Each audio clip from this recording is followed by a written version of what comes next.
Hey, how's it going, everybody? I'm sure by now most of you have probably heard or seen or read something about the text-based AI chatbot from OpenAI known as ChatGPT. For those of you who have not, I want you to think of an Alexa or a Google Assistant or Siri. But instead of voice, think of a more powerful text-based version of that tool with advanced capabilities such as remembering previous questions or queries given to it, the ability to take those past responses or questions and refine them, the ability to have a back and forth dialogue with the user, being you, and remember the initial question or query that was given to it. It's pretty mind-blowing and amazing stuff that has been done with it. Some of the things that I found out on the internet that it's being used for, it's actually being used to write school papers, essays. It's being used for stock market trading or picking stocks. It's even being used for relationship advice. Now, I can't say how it does on any of those subjects, but I can say that I have personally used it to assist me with Linux administration, and I think it's amazing. Let's say you need a shell script to copy and rename a bunch of files in a directory. It will do that for you. Let's say you need to automate renaming your log files nightly and then have them FTP to a remote server. ChatGPT will generate that script for you and even give you a little button where you can click copy the code, paste it in your Linux shell script, and you're good to go. It will even troubleshoot your code for you. It's amazing what it can do. Now, if all that sounds good, and I legitimately promise you it is, stick around while I show you some amazing things that I learned that it could do and how to do them for Linux administration. And if you stick around to the end, I also have a few bonus things that it can do for you cybersecurity folks out there. All right, and before we can even begin using ChatGPT, we need to sign up with OpenAI to create an account. And you're going to do that by heading over to openai.com. You are then going to look for, well, at least as of the time of this video being recorded, there's a banner up top with a try link. This may change in the future, so just either Google how to sign up for ChatGPT or just look on their website. It's probably located somewhere else. And once we find it, we are going to go ahead and click this try link. All right, and after you click on the try link, you'll be taken to this page where it says log in and sign up. Now you're going to want to hit sign up and follow through the process, which will pretty much take you and verify your email, then verify a PIN code, and then you'll be good. And once that's done, you're going to want to come back and go to the login option, which is right here.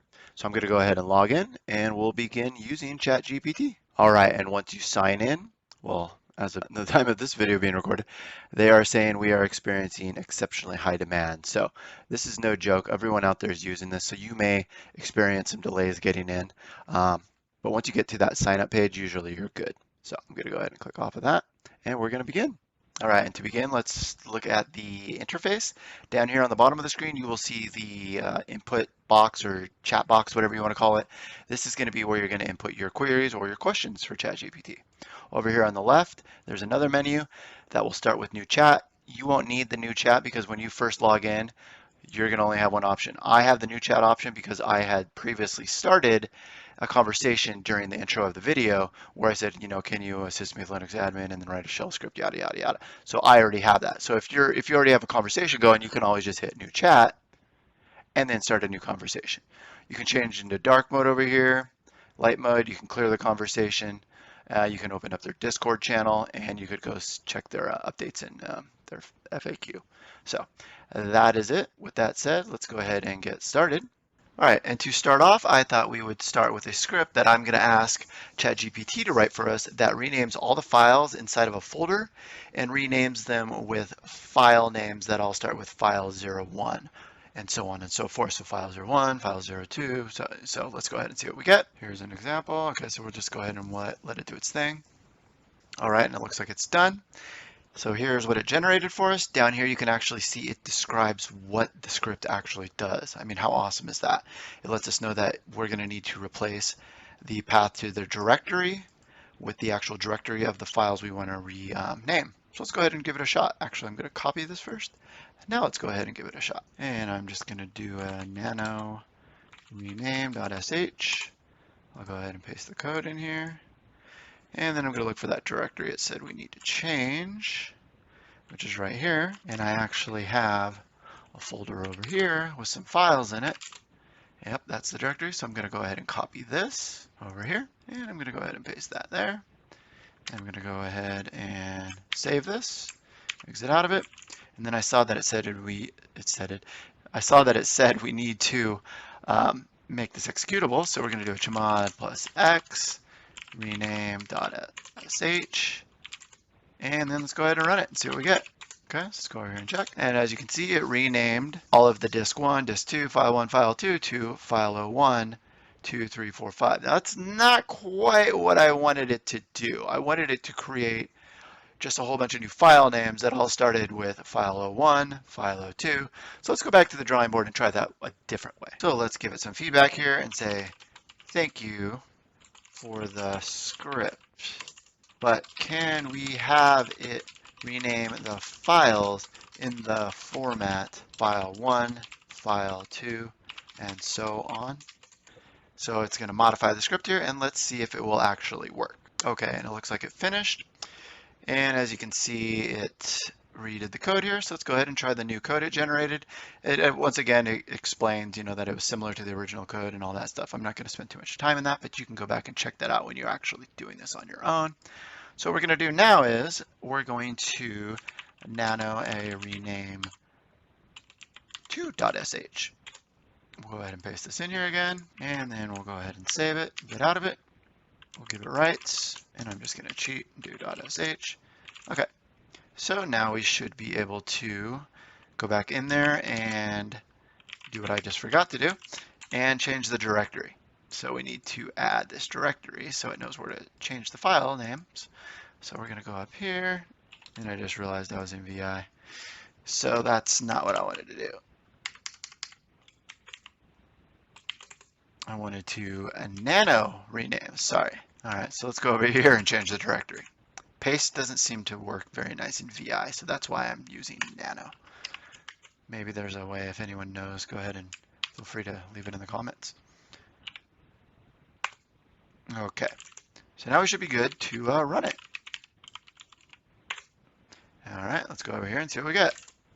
And voila, look at that. It learned from its mistake, took our input, renamed them the way we wanted them. So that's pretty awesome. So with that said, let's go back here and move on to the next thing we're going to try.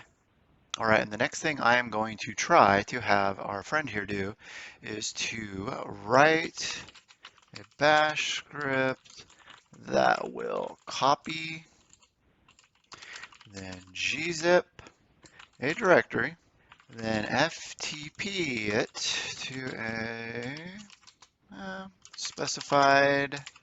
You have to be very careful with the words you put in here, or it will throw back errors or won't give you the results you want. IP using a specified username and password. Okay, so what we're going to do is we're going to have it write a script that will copy, then gzip a directory, then FTP it to a specific IP address using a specific username and password.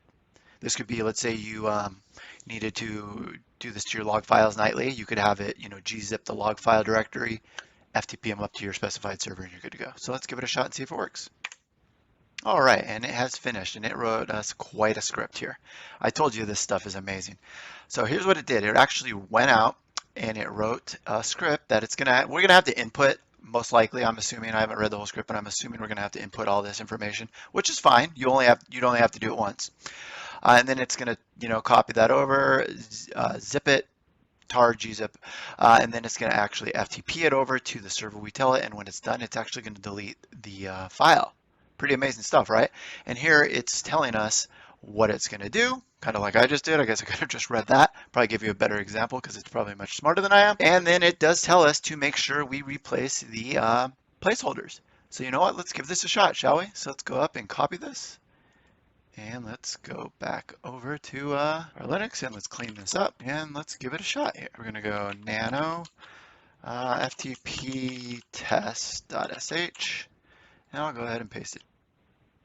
Okay, and I've modified the directories I needed to. And I'm going to go ahead and save this and get out of it. And we just need to chmod it to make it executable.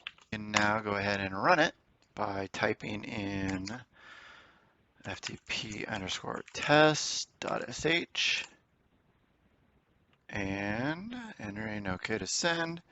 All right, looks like it's good. So let's go ahead and manually go over there. ftp 10.0 2.13 red, and let's see if it's there.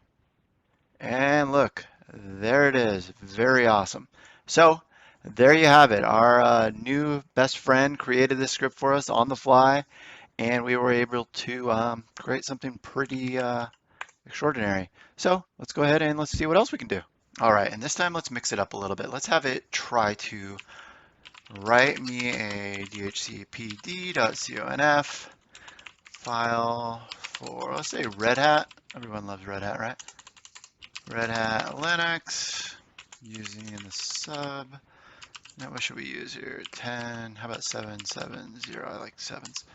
We want to reserve the IP range of, let's say, IP range of 1 through 25. Max lease 12 hours, sounds good.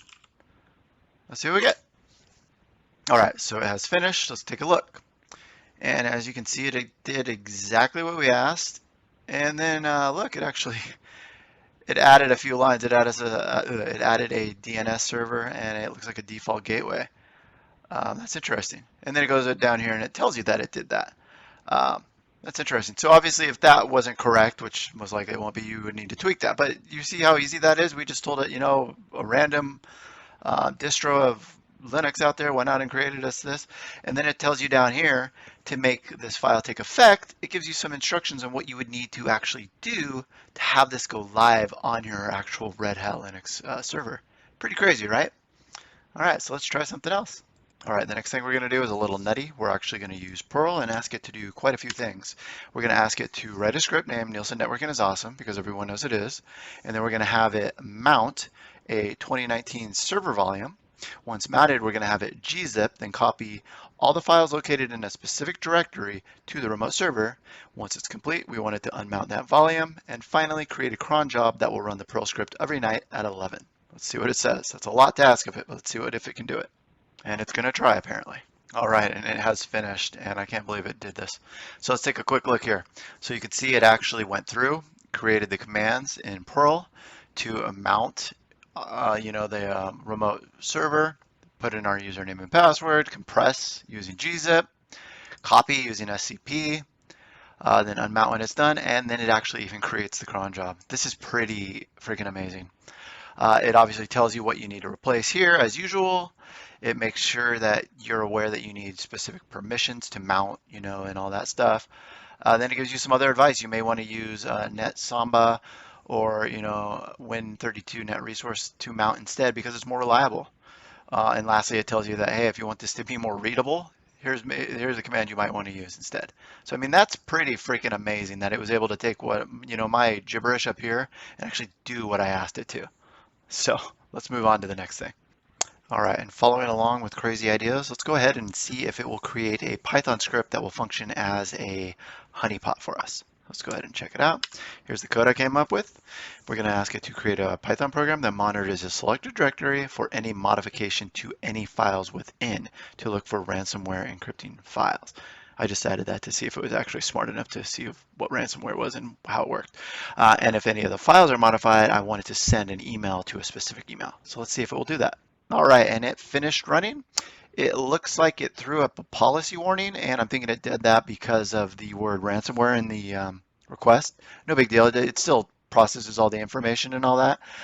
It's more to get feedback if it was a false positive, which it is, because we're not using it for any nefarious reasons here. We're actually using it to protect against ransomware. But anyways, to get to the script, it looks like it's a Python script that we asked it to monitor. It's asking you for the directory to monitor, and then it's asking you for your email information to send you an email if it finds any modified files.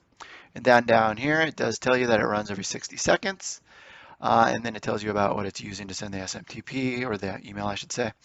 And then it tells you that you do need to change the directory you want to monitor and all that stuff. And then lastly, and this is kind of comical, it looks like it's telling us that this is a simple protection. And if you needed something more advanced, they suggest you look into more complete security solution. So they're even telling you like, hey, buddy, this might help for you when you're out of the office, on Super Bowl Sunday or holiday weekend or whatever. But you should probably get something a little more in depth for your security solution. But nevertheless, hey, this is a free solution that we just came up with in a few minutes here. So pretty cool stuff. Obviously, you'd have to troubleshoot and make this work for your environment, but you kind of get the idea. Let's check out a few more things. All right, how about converting Python into Perl? Let's see if it will do that. So I found a little Python script out on the internet, and I'm asking it convert this Python code into Perl. So let's see if we'll do it. All right, and look, it's done. Of course it did it. It's anything we've thrown at it in this video, it's been able to do. Pretty amazing stuff. I'm really, really impressed with this, and really thinking of all the possibilities that it could do to help with Linux administration and a lot of other stuff. So that is pretty cool. That's the Perl equivalent of that code we just put in there. And it, of course, goes through and tells you exactly what it did. Now, that's pretty awesome. Okay, let's try a few more things. All right, and the next thing I want to show you now that ChatGPT is back available, it actually went offline for a few hours. And now that it's back, it is saying that due to the high demand, they've temporarily disabled the conversation. So I won't be able to go back and show you previous conversations, but we shouldn't need to. Just an FYI, this is it's beta testing pretty much. So they're trying to see what issues they had, and apparently they haven't scaled up enough to handle the capacity. So anyway, so what we're going to do next is, speaking of troubleshooting and things like that, I'm going to ask ChatGPT if it can troubleshoot a little bit of code for us here. So what I'm going to ask it is, I'm going to say, can you tell me what vulnerability does this code seem to have? And this is actually something I found on Twitter that I thought was interesting. So let's go ahead and run it and look at the results. And as you can see, it finds that there is actually an injection vulnerability or a cross-site scripting.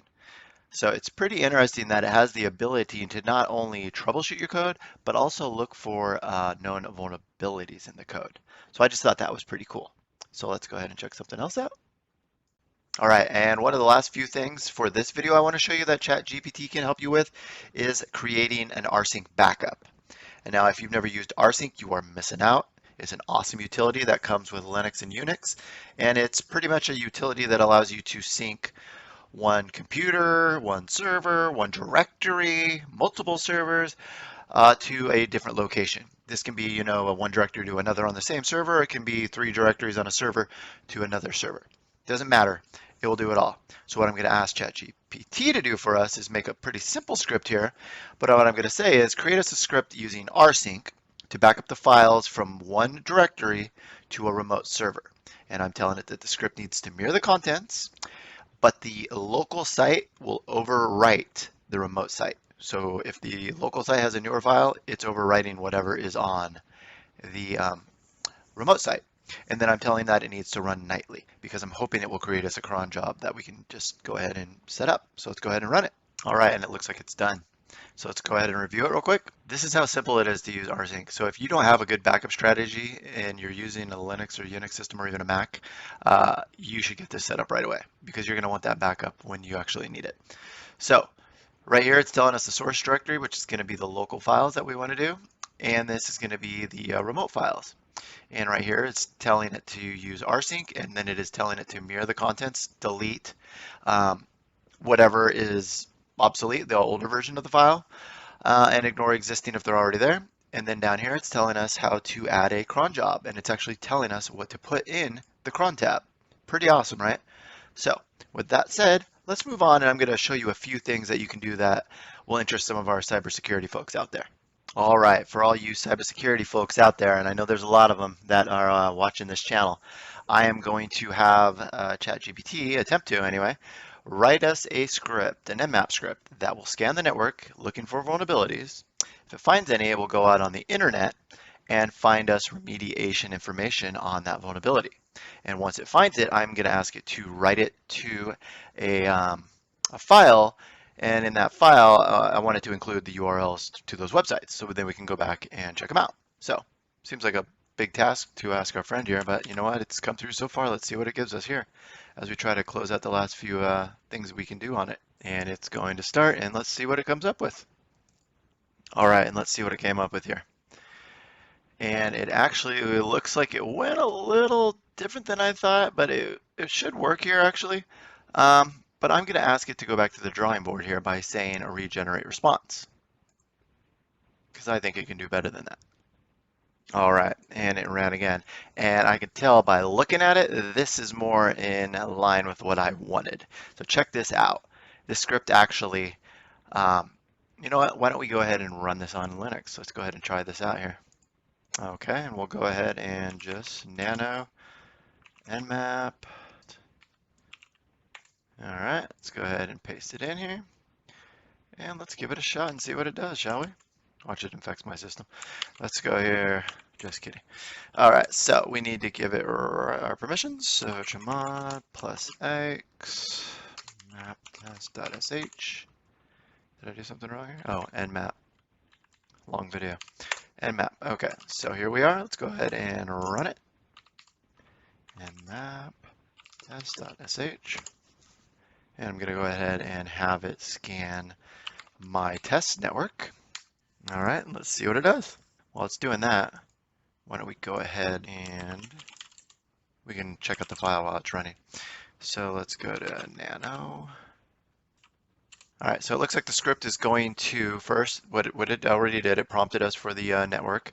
Perfect. And then it's going to run an nmap sv, tell it to run the script, the vuln script, which is the default nmap script. Check my other videos on nmap if you want more details on nmap. Amazing network mapping scanning tool. And then it's telling it to redirect and output it into the scan results.txt. And then it's going to go through, and it looks like it actually goes through the results and looks for certain keywords. It extracts the vulnerabilities out, and then it uses curl to go out to the website, and it looks like it's actually using Google to search for this exact string. And then it goes ahead and gives us the results at the end. So that's pretty crazy that it's able to do that. So let's go ahead and see what it looks like when it's done. All right, and the scan has finished. So let's start and check out the scan results. Let's do a nano scan results. All right, we're in here. This is actually the nmap scan it was running, and it looks like these results are just going to be from the vuln script. So this looks very typical of what you would see if you were just running this command straight through nmap without the shell script. Yeah, almost identical. It's telling you to go to the vulner's website, and then it gives you the CVE information. So that's good, but it's nothing we couldn't do without ChatGPT generating that script for us. So let's go ahead and take a look now at the rems.info, because that should be some search engine results if we got lucky. Okay, and it does look a little different. It's giving us NIST, which is the big boys. So that must be their own database that it returned when it went out to Google and searched for those remediations. Probably because it's pulling from that vuln script. They probably reference this. That's why it's picking up NIST. So that's pretty cool. So it did actually work. We could fine tune this and make it even more explicit or modify it. Maybe we didn't want to use the vuln script at all, and we just wanted to use I don't know, some other script, or we wanted to use, the SMB or the TLS script, whatever. You get the point, though. You can take it and kind of customize it. So that was one thing I thought that the cybersecurity folks would appreciate. All right, and what I thought would be fun for the last thing we'll do here before we get to the bonus content I just actually found that I'm going to show everyone at the end is how about we ask ChatGPT to create us a PHP program that will act as a vulnerability scanner. So let's say we don't have nmap for some reason or access to nmap. So let's just ask it what it will do, see what it will do for us. So let's go ahead and ask it to create a PHP program that scans open ports on a host name, right? Pretty straightforward. Let's see if it will let us do that. All right, and it has finished. So let's go up and check it out, and let's see what it says. So it says this, so it did do it. This script will scan port 80, 443, 22, 21, 25. So it's common, and it's searching example.com. I'm assuming you change that to whatever host we want to search, and then we'll go out and do it. So, I mean, that's pretty amazing that it will do that. Just, you just ask it and it delivers. It's pretty easy to get along with, right? So last thing I wanted to show everyone, and I'm going to start a new chat for this, is something so important that I'm going to just go ahead and dump it here and let you all check it out. Yes, that's right, relationship advice. I don't want you guys and girls getting in trouble with your loved ones for spending too much time watching my channel. But if you did enjoy this video, I would greatly appreciate a like. Smash that like button if you want, as everyone says. Subscribe, ring the bell, do all that great stuff. I hope you've really appreciated. I'm really jazzed on this ChatGPT thing. I think it's amazing. A little bit scary, to be honest with you, for many reasons, but I think nonetheless it's super powerful. And anything you can think of, if you're, rather than going out and trying to search through 20 different websites to figure out a solution, try using ChatGPT first. So have a great day, and I will talk to y'all later.